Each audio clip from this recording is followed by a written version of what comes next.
Assalamualaikum warahmatullahi wabarakatuh. Apa kabar semuanya? Semoga kesehatan dan keberkahan selalu meliputi kita semua. Amin. Kali ini saya membawakan kisah 7 orang pemuda dan 1 anjingnya yang tertidur selama 309 tahun.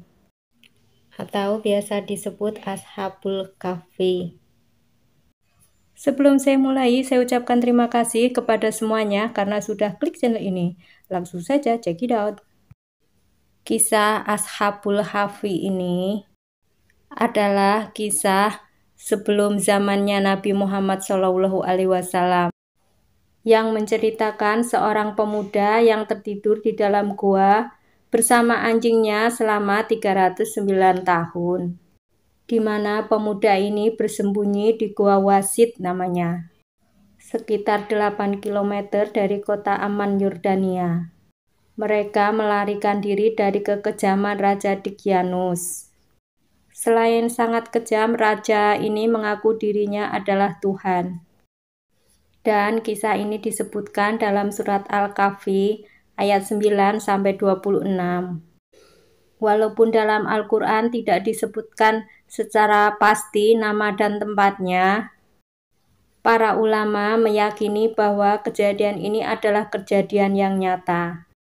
Nama-nama para pemuda tersebut merujuk kepada riwayat sahabat Ibnu Abbas, Tafsir As-Sofi, Juz 3, halaman 12, di mana nama pemuda tersebut bernama Tamlika, Muksalmina, Martelius, Kasitius, Sidimius, Valiatat Yunis, Miklasmina, dan 1 anjingnya yang bernama Rayyan.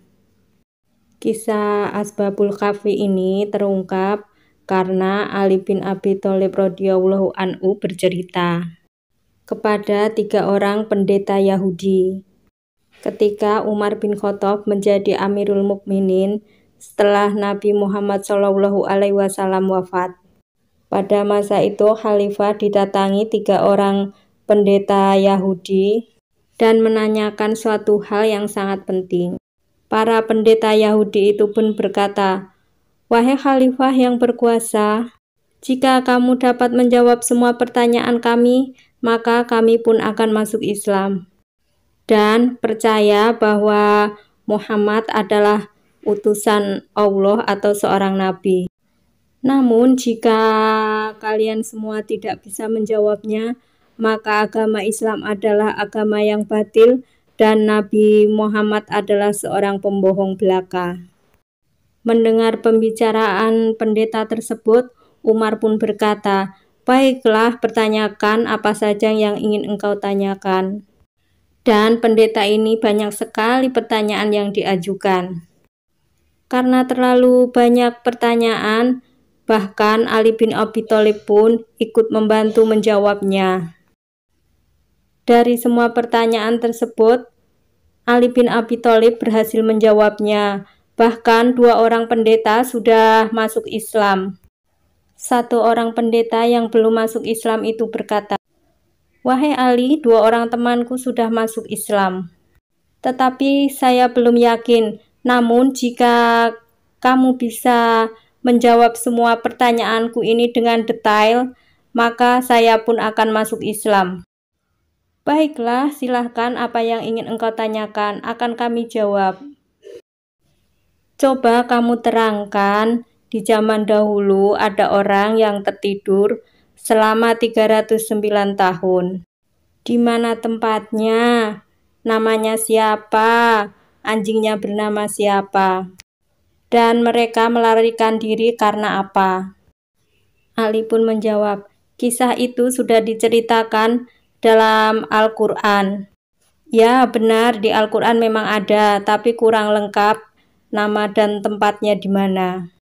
Jika kamu dapat menceritakan lengkap dan detail, maka aku akan masuk Islam." Ali bin Abi Thalib pun langsung membetulkan duduknya dan langsung berkata, "Baiklah, akan aku ceritakan secara detail karena cerita ini langsung dari Rasulullah Shallallahu Alaihi Wasallam. Kisah ini terjadi di negara Romawi, sebuah kota yang bernama Epsos di Yordania. Setelah Islam datang, kota ini menjadi nama Tarsus, dan kota ini sekarang masuk wilayah Turki. Dulu negeri ini mempunyai raja yang sangat baik. Namun ketika raja ini meninggal dunia, berita kematiannya didengarlah oleh Raja Persia yang bernama Dignatius tadi. Dia itu seorang raja yang sangat congkak dan zalim. Raja yang zalim itu pun segera menyerbu Apsesus, dan Apsesus ini dijadikanlah ibu kota kerajaan. Dan dibangunlah kota Epsus ini dengan dibangun berbagai macam gedung yang sangat indah. Bahkan istananya itu panjangnya sampai 8 km atau 1 farsak. Pilar-pilarnya dari marmer, pokoknya indah sekali lah. Singgasananya pun terbuat dari emas. Mahkotanya pun terbuat dari emas yang sangat indah. Raja ini juga memiliki 50 pelayan, dan pelayan-pelayannya bergelang kaki emas dan berbaju sutra. Raja yang zalim ini juga mengangkat tangan kanan berjumlah 6 orang. 6 orang ini orang yang sangat cerdas dan sudah pilihan. Tangan kanannya ini diletakkan 3 di samping kiri, 3 di samping kanan. Raja pun selalu berunding dengan 6 orang ini dalam urusan apapun. Karena 6 orang ini memang sangat pandai dan pintar. Raja yang zalim ini di singgasana sudah 30 tahun. Namun selama 30 tahun tersebut, raja itu memang tidak pernah sakit, pusing, atau apapun. Berludah ataupun ingusan aja tidak pernah. Setelah merasa dirinya tidak pernah sakit dan kuat, maka dirinya pun merasa kalau dirinya adalah Tuhan. Setelah merasa dirinya Tuhan, maka dipanggillah semua pembesar istana dan juga rakyat untuk berkumpul mendengarkan semua perintahnya. Raja zalim itu berkata, "Aku adalah Tuhan, barang siapa yang menyembahku, maka kalian akan kuberi semua perhiasan, makanan, dan semuanya.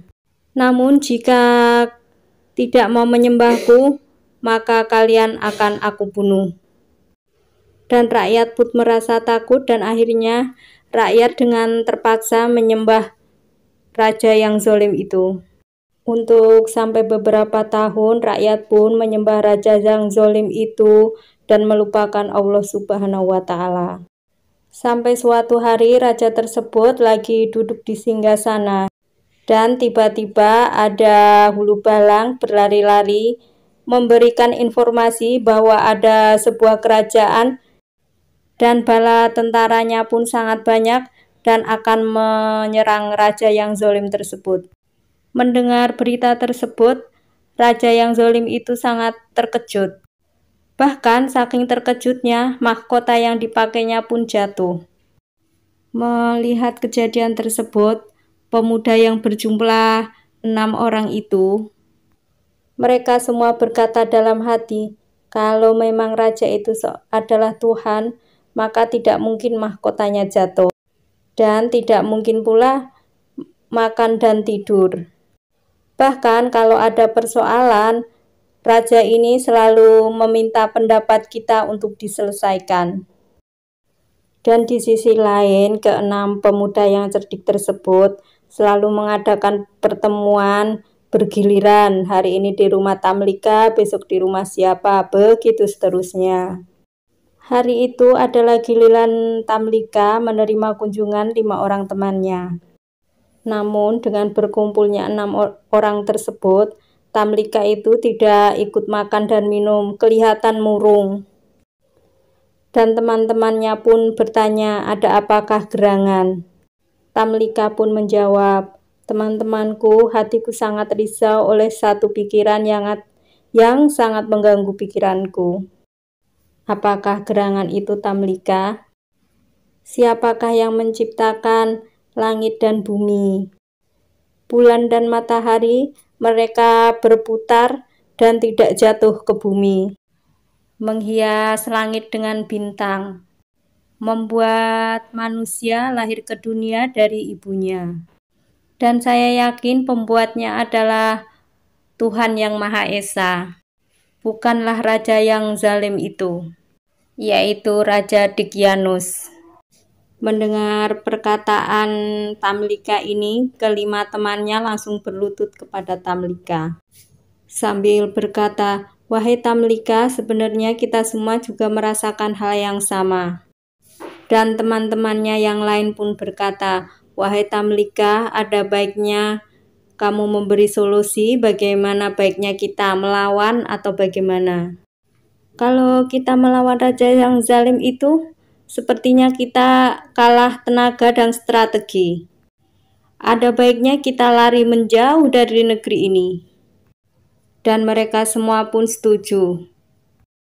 Setelah mereka sepakat, karena tidak ada uang, mereka pun menjual kurma dan terjual dengan 3 dirham. Dan 3 dirham itulah yang dipakai untuk bekal perjalanan mereka. Saat mereka melarikan diri ini, raja sedang berulang tahun ya, dan sedang mengadakan pesta. Setelah berjalan 3 mil jauh dari kota, Tamlika pun memberhentikan teman-temannya dan berkata, "Wahai teman-temanku, kita semua sudah terbebas dari raja dunia yang zalim itu. Sekarang turunlah dari kuda dan kita semua berjalan kaki. Semoga Allah memudahkan urusan kita dan Allah pun memberi petunjuk." Dan mereka pun setuju semuanya pun serempak turun dari kuda. Akhirnya mereka pun berjalan kaki sejauh 7 farsak atau sekitar 35 km. Karena berjalan 35 km sejauh itu, kaki mereka pun banyak yang melepuh dan lecet-lecet serta kelelahan. Dan setelah merasa kelelahan, mereka pun beristirahat. Ketika mereka beristirahat, bertemulah seorang gembala kambing, Valiatas Yunis namanya. Dan mereka berenam pun menanyakan kepada penggembala tersebut, "Wahai penggembala, apakah kamu punya susu atau minum untuk diminum dan makanan lainnya?" "Ya, saya punya semuanya, tapi ceritakan dulu kalian ini siapa. Karena dari pakaian kalian ini bukan orang biasa." Tamlika sebagai wakil dari mereka pun menjawab, "Kalau kita ceritakan siapa sesungguhnya, apakah kamu berani menjamin kalau kita akan selamat? Dan tidak menceritakan ini kepada seorang pun?" "Tenang saja, saya akan jaga rahasia ini dan menjaga keselamatan kalian." Tamlika pun akhirnya menceritakan apa yang terjadi dari awal hingga akhir. Sampai pada akhirnya mereka berenam pun memutuskan untuk melarikan diri. Penggembala mendengar cerita tersebut juga langsung berlutut kepada mereka berenam. Karena penggembala juga meyakini bahwa raja yang zalim itu bukanlah Tuhan.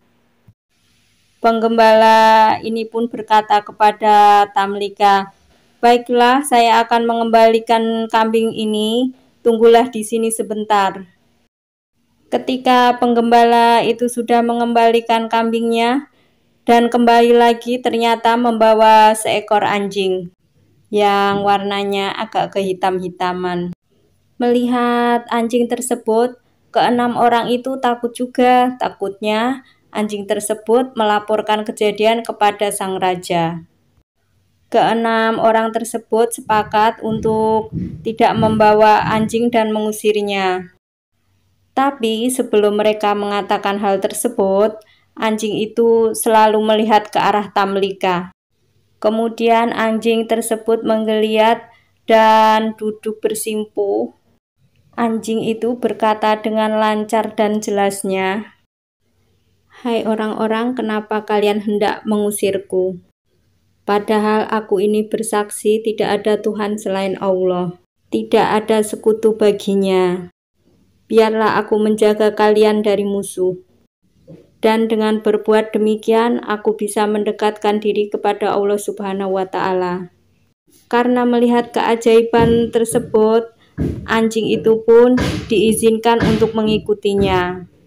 Dan akhirnya yang ikut melarikan diri menjadi 7 orang pemuda dan 1 anjing. Dalam meneruskan perjalanan, penggembala tersebut mengajak lari ke sebuah gunung. Dan di sebuah gunung tersebut ada sebuah goa. Dan gunung itu Gunung Naglus namanya. Gua itu bernama Gua Wasit atau Gua Kram. Sesampai di gua tersebut, tiba-tiba gua itu banyak sekali tumbuhan buah-buahan dan sangat rindang, serta ada air mancur yang mengalir deras. Sehingga 7 pemuda tersebut tercukupi makan dan minumnya. Setelah mereka pun merasa kenyang, mereka semua pun beristirahat. Mereka beristirahat di dalam gua tersebut. 7 pemuda di dalam tiduran, sedangkan anjingnya berada di depan gua sambil menyelonjorkan kakinya untuk menjaga mereka bertujuh. Dan di dalam doa itu, ketujuh pemuda itu berdoa, seperti di dalam surat Al-Kahfi ayat 10. Ingatlah ketika pemuda-pemuda tersebut berlindung di dalam gua. Lalu mereka semua berdoa, "Ya Tuhan kami, berilah rahmat bagi kami dari sisimu dan sempurnakanlah petunjuk yang lurus bagi kami dalam urusan kami." Mendengar doa tersebut, Allah pun memerintahkan malaikat maut untuk mencabut nyawa mereka semua. Intinya 7 pemuda dan 1 anjing tersebut berhasil melarikan diri dan disembunyikan oleh Allah Subhanahu wa Ta'ala dalam goa tersebut.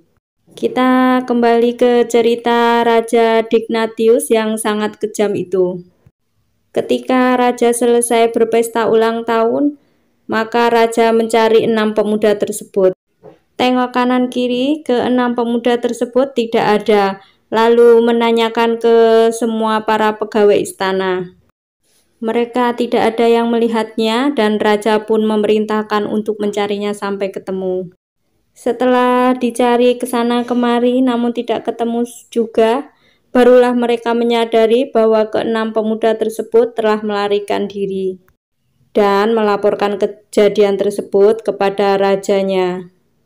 Mendengar laporan tersebut, raja yang kejam itu sangat marah dan segera memerintahkan semua pasukan untuk mengejar ke-6 pemuda tersebut. Bahkan 80.000 pasukan dikerahkan untuk mengejarnya.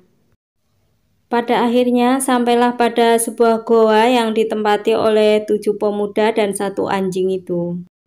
Raja pun melihat 7 pemuda tersebut tertidur dengan pulasnya.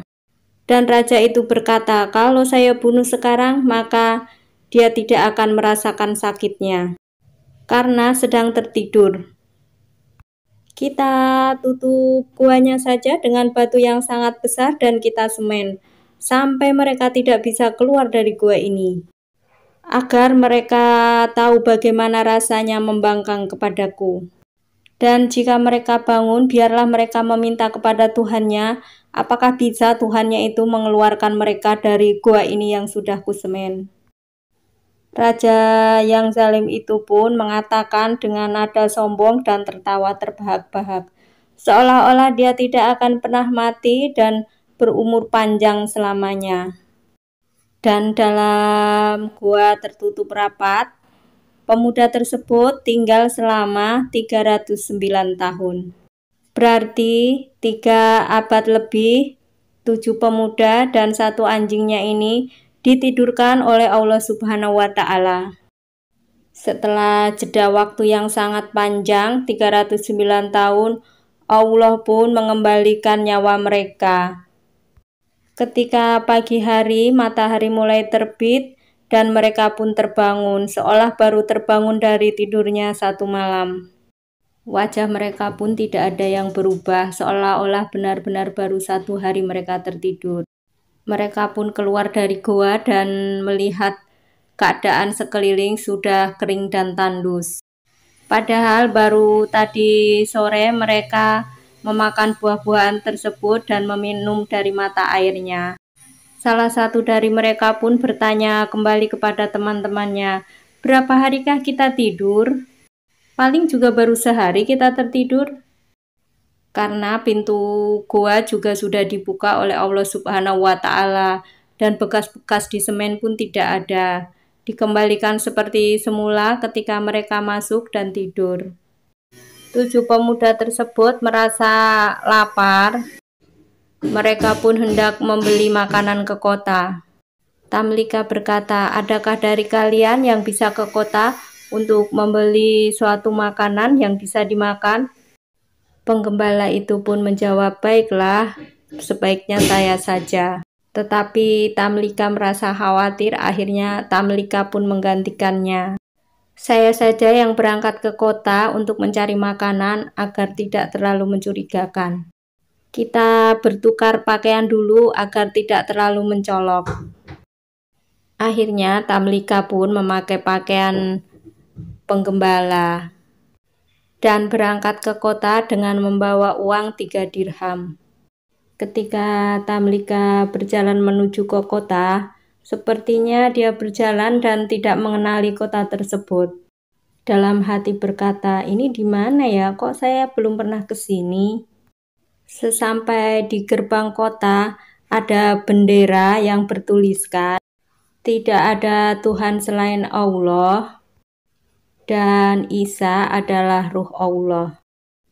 Tamlika pun sampai berhenti dan takjub, seolah-olah nggak percaya apa yang dilihatnya. Setelah merasa seperti masih mimpi, akhirnya Tamlika pun melanjutkan perjalanannya ke kota. Dan di kota tersebut banyak sekali orang memegang Injil. Tamlika tidak mengenal satupun orang di antara mereka. Benar-benar sangat asing baginya. Tamlika pun akhirnya bertanya kepada seorang penjual roti, "Wahai tukang roti, apa nama kota ini ya? Dan siapa pemimpinnya?" Penjual roti itu pun menjawab, "Nama kotanya Efesus dan rajanya Abdurrahman." Dengan sangat keheranan, Tamlika pun mencerna jawaban tukang roti tersebut. "Kalau memang benar apa yang kamu katakan, wahai tukang roti, berarti aku mengalami hal yang sangat aneh." Dan pada akhirnya Tamlika pun membeli roti di tukang roti tersebut dan memberikan uangnya kepada tukang roti. Melihat uang yang diberikan oleh Tamlika, tukang roti itu merasa heran. Karena uang yang dibawa Tamlika adalah uang di masa lalu, yang sudah beratus-ratus tahun lamanya. Penjual roti itu pun berkata, "Aduhai, senangnya hari ini saya mendapat uang yang lebih bagus." Dan berkata kepada Tamlika, "Kamu habis mendapatkan harta karun ya? Berikan sisa uangnya kepadaku. Kalau tidak, kamu akan aku hadapkan kepada raja." Tamlika pun menjawab, "Aku tidak menemukan harta karun, ini bukan harta karun. Uang ini hasil penjualan kurmaku seharga 3 dirham. Penjual roti itu berkata, "Pasti kamu bohong." Tamlika itu pun menjawab, "Tidak, beneran aku tidak bohong." Tamlika pun ngotot, "Beneran ini bukan harta karun, ini adalah hasil penjualan kurmaku. Karena setelah menjual kurma itu saya melarikan diri dari raja yang sangat kejam bernama Dignatius, dan orang-orang pun menyembahnya. Karena saya tidak mau menyembahnya, makanya saya melarikan diri." Tukang roti itu pun juga sama ngototnya dan tidak percaya dengan kata-kata Tamlika. "Bagaimana aku percaya kata-katamu? Karena raja durhaka yang kau sebut itu sudah hidup 300 tahun yang lalu. Raja yang mengaku dirinya Tuhan. Bilang saja kamu itu sudah menemukan harta karun namun tidak mau menceritakannya. Apakah kamu sedang mengolok-olokku? Berbohong sih berbohong, tapi jangan kelewatan begitu, kata si tukang roti tersebut. Mendengar hal tersebut, Tamlika pun sudah tidak bisa berkata apa-apa lagi, dan langsung ditangkap dan dihadapkan kepada sang raja. Namun raja yang sekarang ini adalah raja yang baik dan bijaksana. Setelah dihadapkan kepada sang raja pun bertanya kepada orang-orang yang membawa Tamlika ini. Mereka pun menjawab bahwa Tamlika sudah menemukan harta karun dan tidak mau mengaku. Kemudian Tamlika pun ditanya oleh raja, "Kamu tidak usah takut, kamu hanya perlu memberikan 1/5 dari harta karun yang kamu temukan. Itulah yang diperintahkan oleh Nabi Isa kepada kami. Dan sisanya untukmu dan kamu akan selamat." Tamlika pun menjawab, "Ya Baginda, saya sama sekali tidak menemukan harta karun. Aku adalah penduduk kota ini." Raja pun bertanya dengan sangat keheranan, "Engkau penduduk kota ini? Adakah orang yang engkau kenal di sini? Coba sebutkan." Tamlika pun menyebutkan nama-nama orang yang dia kenal sampai kurang lebih 1.000 orang.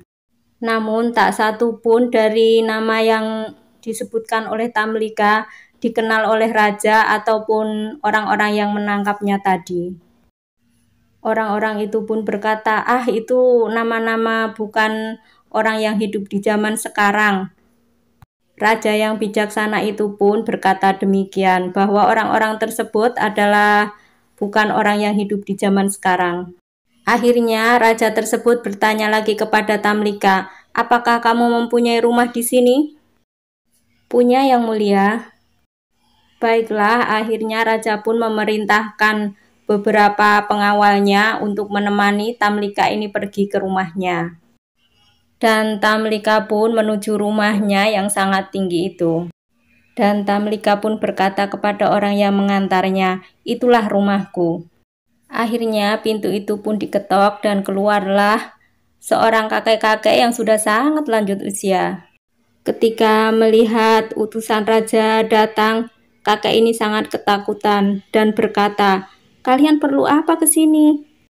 Dan pengawal kerajaan itu berkata, "Orang muda ini mengaku rumahnya di sini."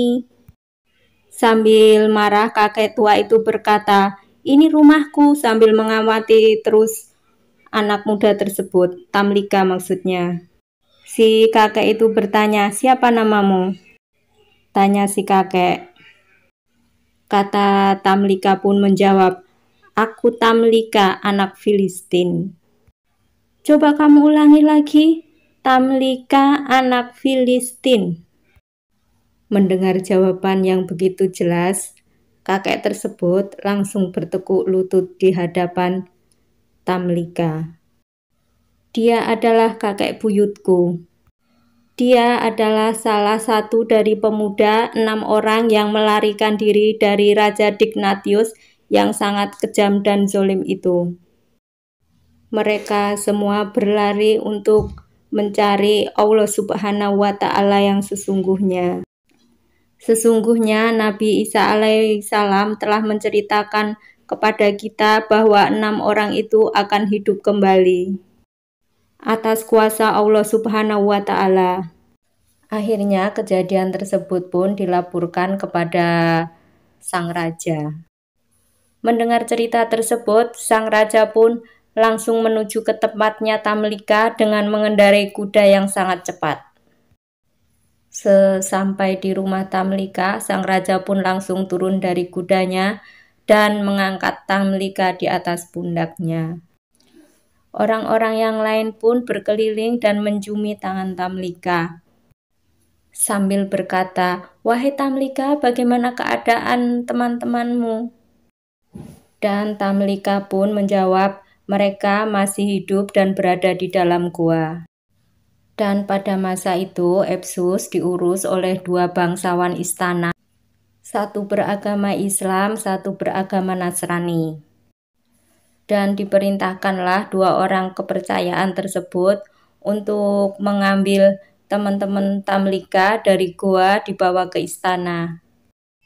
Sesampainya dekat gua, Tamlika pun berkata kepada dua bangsawan tersebut, "Sebaiknya kalian tunggu di sini saja, karena kalau langsung ikut masuk, nanti mereka akan takut dan lari."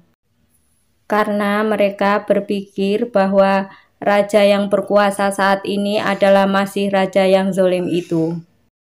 Dan bangsawan istana itu pun menyetujuinya. Tamlika pun masuk ke dalam gua sendirian. Ketika masuk dalam gua, teman-temannya pun menyambut dengan pelukan hangat dan berkata, "Wahai Tamlika, Allah telah menyelamatkanmu dari ancaman raja yang kejam dan zalim itu. Kita harus selalu bersyukur kepada Allah Subhanahu wa Ta'ala." Tamlika itu pun menjawab, "Bukan itu lagi sekarang urusannya, wahai saudaraku." Dan Tamlika pun bertanya, "Tahukah kalian sudah berapa lamakah kita semua tinggal di sini?" Mereka pun dengan bersaut-sautan berkata, "Paling sehari, paling lama juga 2 hari." Tamlika pun menjawab dengan tegas, "Tidak, kita tinggal di sini sudah 309 tahun. Dignatius sudah meninggal dunia dan generasi demi generasi telah berganti. Sekarang dipimpin oleh raja yang sangat bijaksana dan mempunyai Allah Tuhan alam semesta, yaitu Allah Subhanahu wa Ta'ala. Dan penduduk rakyatnya pun sudah beriman kepada Allah Subhanahu wa Ta'ala. Dan mereka semua datang untuk bertemu dengan kalian semua teman-temanku." Mereka yang mendengar cerita Tamlika tersebut sangat keheranan dan bingung akan melakukan apa. Namun dalam sejenak mereka berpikir dan berkata, "Wahai Tamlika, apakah kamu akan menjadikan kita ini, menjadikan kota gempar karena kita?" Tamlika pun bertanya balik, "Apa yang kalian inginkan? Angkatlah tanganmu ke atas." Dan mereka semua berdoa, "Ya Allah, ya Tuhanku, dengan kebenaran yang telah Engkau perlihatkan kepada kami tentang keanehan-keanehan yang kami alami sekarang ini, cabutlah nyawa kami tanpa sepengetahuan orang lain." Itulah permintaan mereka dan Allah pun langsung mengabulkan doa mereka. Allah pun selain melenyapkan nyawa mereka dan melenyapkan juga pintu gua tanpa bekas sama sekali.